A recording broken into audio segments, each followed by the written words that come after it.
di tempat yang paling tepat untuk ngobrolin bagaimana basic-basic bisnisnya Ibu Tuti di Abon Kenanga. Nah, kita sudah berada di dapurnya yang terlihat di sana mbaknya konsentrasi sekali dengan menggunakan peralatan yang memang standar Badan POM, harus menggunakan masker ya Mbak Tuti ya? Betul. Masker dan sarung tangan. Jadi kalaupun masak itu terjaga itu Mbak Tuti ya. Nah, memang mungkin ada pertanyaan setelah untuk pertama kali kita membahas masalah di balik belakang bisnisnya Mbak Tuti ini. Memang kondisinya saat ini itu belum sempat dibahas tadi di awal. Itu omsetnya itu sekarang udah berapa ya Mbak Tuti ya kira-kira? Ya sehingga kan kasih gambaran ke teman-teman bisnis corner mania itu kayak gimana omsetnya? Kalau untuk omset sekarang belum banyak ya Mas ya. Penjualan belum banyaknya pengusaha itu memang beda-beda ya Bapak Bisa ya. Jadi untuk setiap bulan tuh antara 500 sampai 1000 kotak itu untuk omsetnya. Kalau dari sampai 1000 kotak tinggal hitung sendiri aja berapa harganya ya. Itu setiap bulannya itu kalau Bapak ya. Itu penyebarannya kurang lebih sekarang sudah di mana aja Mbak? Kalau untuk penyebarannya kita sudah seluruh Indonesia sudah ada. Kita sudah pernah kirim ke semua wilayah di Indonesia, tapi untuk toko-toko itu di Jogja, Jabodetabek, Bali itu sudah masuk. Sudah semua. Jadi kelihatan kalau misalnya belum kenal Abon Kenanga itu kayaknya belum gaul berarti Mbak ya. Jadi karena sudah hampir semua kota itu sudah dimasukin ya Mbak ya. Nah, di belakang kita ini sekarang kita sudah ngelihat nih Mbak. Ini ada proses yang digunakan untuk Abon Kenanga. Ini proses apa nih Mbak saat ini? Ini sekarang kita sedang tahap proses penggorengan abon ikan tuna. Penggorengan abon ikan tuna. Untuk abon yang ikan tuna. Baik. Sebelum ini prosesnya adalah? Tadi sebelum digoreng dari ikan tuna yang utuh besar itu dipotong, kemudian direbus, kemudian disuir kita. Jadi modelnya bukan yang abon giling, tapi kita suir, kemudian diberi bumbu, terakhir digoreng, kemudian nanti ada pengeringan. Ada pengeringan, sehingga akhirnya kalau misalnya saya pernah ketemu sama orang yang merasakan abon Kenanga itu katanya krenyes-krenyes gimana gitu. Itu gimana tuh Mbak? Memang itu ciri khas dari abon Kenanga.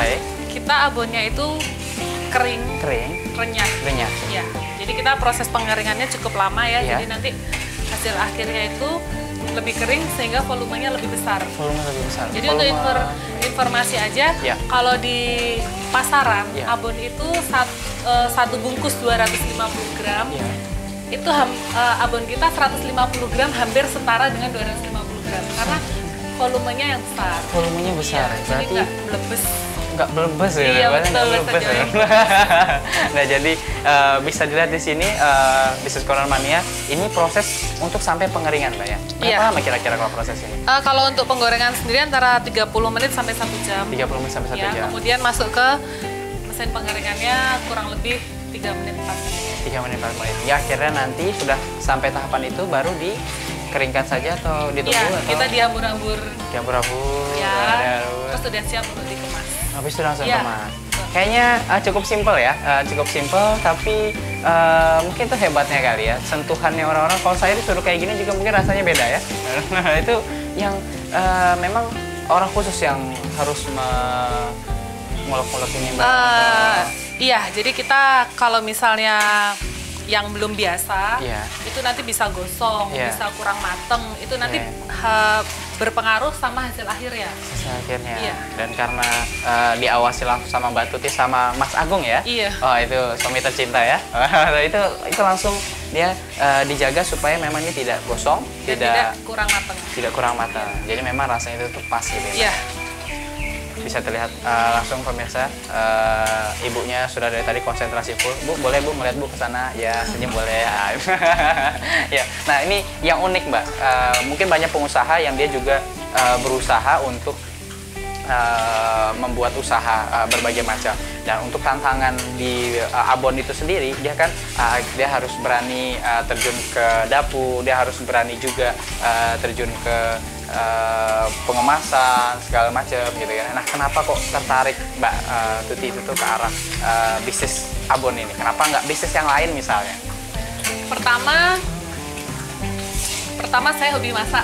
Satu, hobi masak. Ini berawal dari hobi. Jadi katanya dia bilang bisnis dari hobi ya ini ya, Mbak. Kalau menurut saya suami itu juga senang hobi masak, Mbak? Terpaksa jadi terpaksa menemani istri hobi masak. Ya, itu pas berarti. Jadi kalau menurut saya itu kalau orang mau berwira swasta, pertama alangkah baiknya kalau itu berdasarkan dari hobi masak. Ya. Kalau kasusnya Mbak Tuti kalau saya karena senang masak, jadi harus cari di bidang yang saya senang. Dengan gitu kan akan mengurangi tingkat kebosanan. Betul. Yang kedua karena sekarang itu kan orang dituntut untuk berwira swasta. Kalau nyari pekerjaan semakin susah sekarang. Semakin susah. Iya, kerja dari pagi sampai malam, nyari kerjanya susah. Jadi saya cenderung kalau kita berwira swasta, kita dapat memanage waktu kita sendiri. Memanage waktu kita sendiri. Jadi orang-orang yang suka manage waktu sendiri, wirausaha. Iya, betul. Jadi kalau kita mau kerja juga ada uangnya. Kalau kita malas-malasan, kita nggak punya uang. Gampangannya kan seperti itu. Berarti kalau misalnya tadi udah ada pokoknya cari yang hobi karena emang hobinya. Habis itu yang kedua bisa cari kerja itu susah. Iya, betul. Mendingan wirausaha aja, gitu kan. Habis itu makan itu kenapa kok akhirnya abon? Kenapa akhirnya abon, Mbak? Kenapa misalnya nggak bikin usaha restoran misalnya? Oh, gitu. Pertama kali saya bikin usaha abon itu karena orang tua. Baik. Jadi ini bisnis bukan orang tua ya. Jadi kebetulan orang tua saya itu, ibu saya tepatnya, bisa bikin abon. Hanya sekedar bisa, kemudian banyak orang yang bertanya-tanya, bagaimana caranya bikin abon, Kemudian pada saat itu saya sudah lulus kuliah kan, Mas. Jadi kenapa nggak saya jual aja? Di mana, Mbak? Kebetulan saya kuliah di UPN Ekonomi. Iya, jadi agak sesuai sama bidangnya. Iya, terus berbisnis. Kemudian saya berpikir kenapa nggak saya aja yang bikin abon, orang lain yang beli ke saya. Baik, ternyata memberdayakan orang sekitar ya pemirsa ya. Jadi ada ibu bisa buat abon, kayaknya enak, kita bisa jual, betul Pak ya? Ternyata coba cek ibunya di rumah, lagi masak apa ibunya di rumah, siapa tahu enak, siapa tahu bisa dijual berikutnya. Nah, terus habis itu?